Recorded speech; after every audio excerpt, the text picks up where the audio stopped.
Halo, balik lagi di channel Official Lamski Tama ya. Kali ini gue mau ngebahas review tentang film perjuangan, tema perjuangan sih, tentang perjuangan bahasa Indonesia. Tapi dari sudut yang berbeda, kali ini dari sudut pandang pihak Belanda ya. Dalam artian, ya memang yang membuat film ini dari negara mereka. Pernah dengar Die Us atau Die Is, garapan dari sineas asal Belanda. Yuk kita obrolin tentang film ini, kita review tentang film ini. Check it out.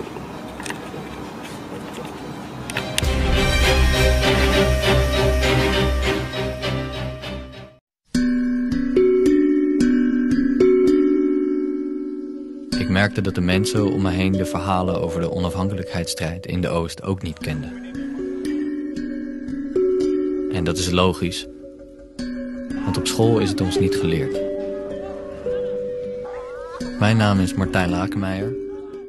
Dit is mijn kijk. Walaupun ini film suguhan Belanda ya, buatan Belanda dengan latar perjuangan Indonesia, tapi justru film ini menceritakan tentang, ya tanpa malu, menceritakan tentang kekejaman dari pasukan Westerling ini yang ditugaskan di Sulawesi.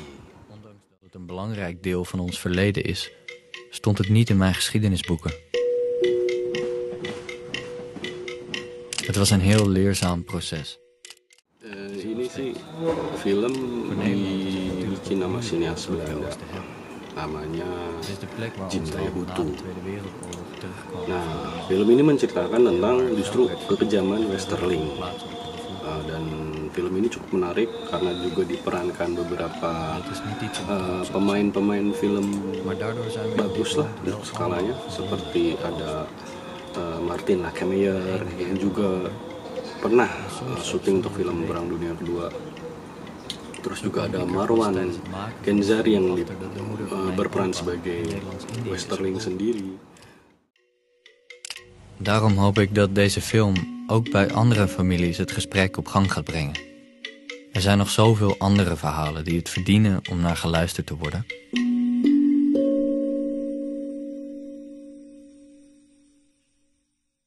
Nah, film ini, gue mau cerita nih, film ini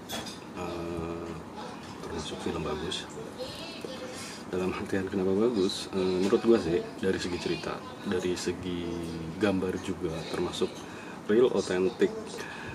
Film yang dibikin sama sineas asal Ambon yang tinggal di Belanda bernama Jim Taihutu. Ini menceritakan tentang pasukan dari Westerling ya, pasukan Westerling yang bertugas di Indonesia. Nah, pemerannya juga nggak tanggung-tanggung. Ada beberapa pemeran yang juga memang sudah terbiasa di film-film Perang Dunia Kedua, seperti Martin Lakenmeijer yang berperan sebagai anak buah dari Westerling tersebut. Nah, ada juga si Marwan Kenzari yang berperan sebagai Westerling. Ada Dennis Asnam, artis dari Belanda, dan ada pemain dari Indonesia juga seperti Putri Ayudhya Nira dan Lukman Sardi pastinya, yang di sini nanti akan berperan sebagai bisa dibilang kayak mata-mata Belanda ya, karena keluarganya diculik. Tapi untuk ceritanya sendiri ini cukup menarik.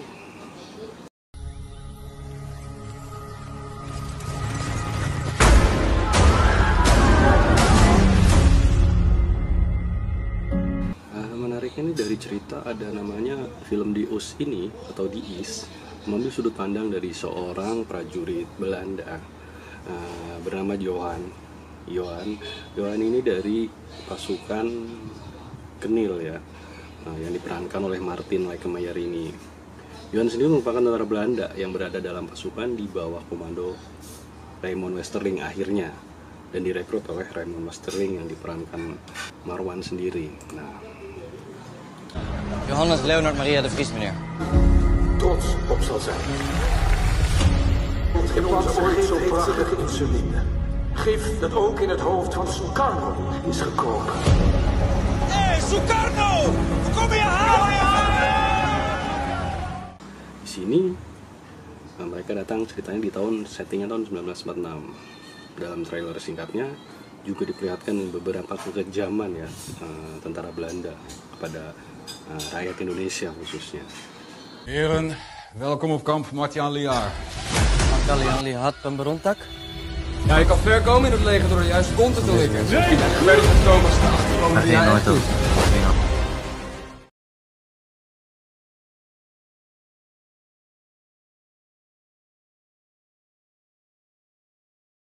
Mulailah sebuah konflik di sini yang diperankan oleh Martin Lekemeier sebagai Johan. Dirinya awalnya dikisahkan sangat ngefans sama Westerling dengan gaya kepemimpinan yang karismatik dan gaya pemimpin yang benar-benar ya kelihatan pemimpin banget.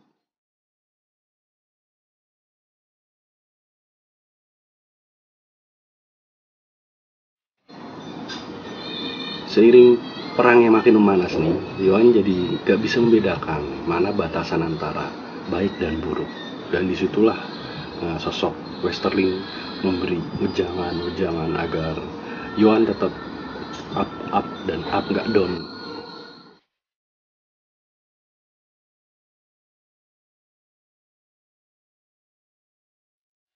Hingga akhirnya si Johan ini melihat ada ketidakmanusiawian dari pasukan KST yang dipimpin Westerling ini. KST itu Corps Special Truppen atau bisa dibilang kayak semacam Kopassusnya Belanda pada saat itu ya. Dan juga pernah dengar ada DST, Depot Special Truppen. Nah, hingga akhirnya si Johan sendiri itu merasa perang ini kayak nggak layaknya perang, lebih cenderung kayak penyiksaan. Seperti kita tahulah tragedi Westerling di Sulawesi, bagaimana Westerling menghabisi berapa ribu nyawa orang atau warga Sulawesi pada saat itu.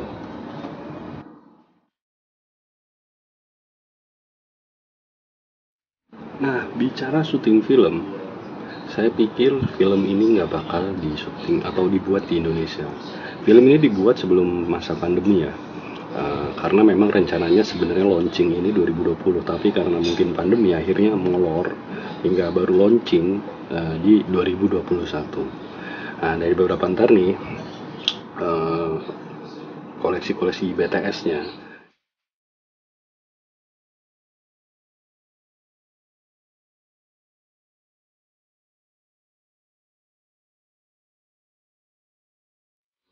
Itu memang ada beberapa scene yang memang diambil langsung di Indonesia.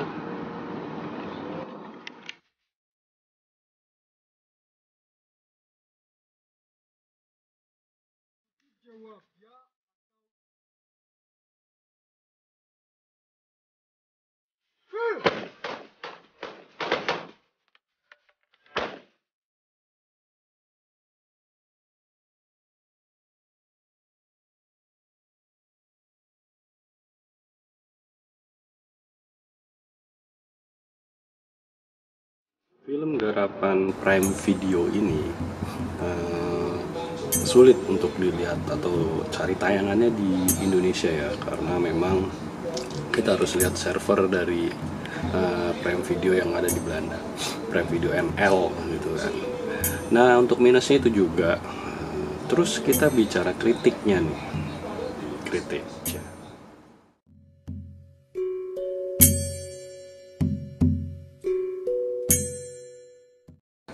Untuk kritik, ini kan film yang menceritakan tentang pembentukan sejarah KST yang sebelumnya sih awalnya masih Green Beret ya, atau Beret Hijau.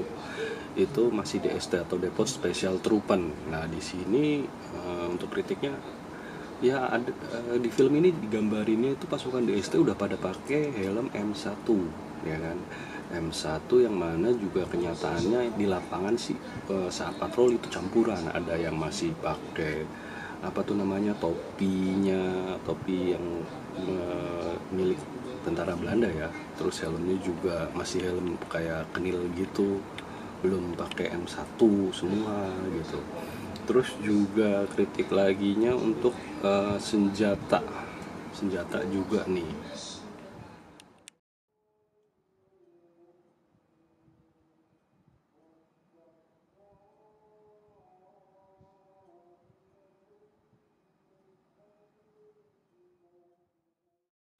Pada saat itu juga tadi masalah seragam ya, itu udah termasuk modern, padahal saat itu tuh seragamnya masih belang benteng.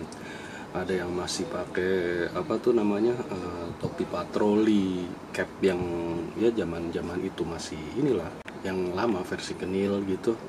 Terus juga dari segi operasi, seragamnya itu masih campuran. Tapi di film ini yang saya lihat tadi itu kan masih udah seragamnya sama semua, frog skin ya. Dan selain itu juga untuk cara megang senjatanya tuh masih modern, taktikal banget, karena saat itu kita belum ada namanya trigger disiplin ya. Tapi di film ini sudah beberapa pemain masih menerapkan trigger disiplin modern, yang mana pada saat itu tuh belum ada.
Ya atau tidak?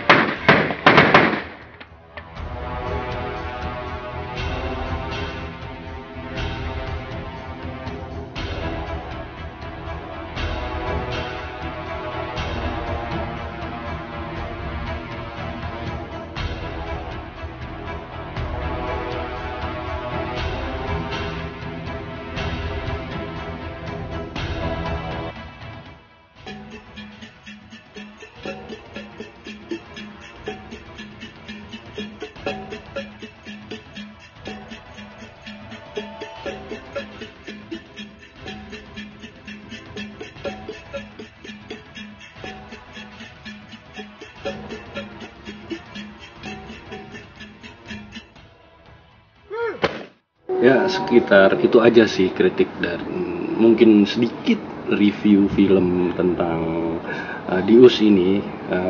Buat saya sih dapat rate 7 lah, 7 dari 10 lah. Tapi bagus juga untuk ditonton. Sayangnya akan kesulitan bagi warga kita, orang Indonesia ini, untuk nonton film ini, karena memang hanya tayang di Prime Video-nya Belanda atau primevideo.nl. Oke, terima kasih dan nonton channel dari Official Tamski.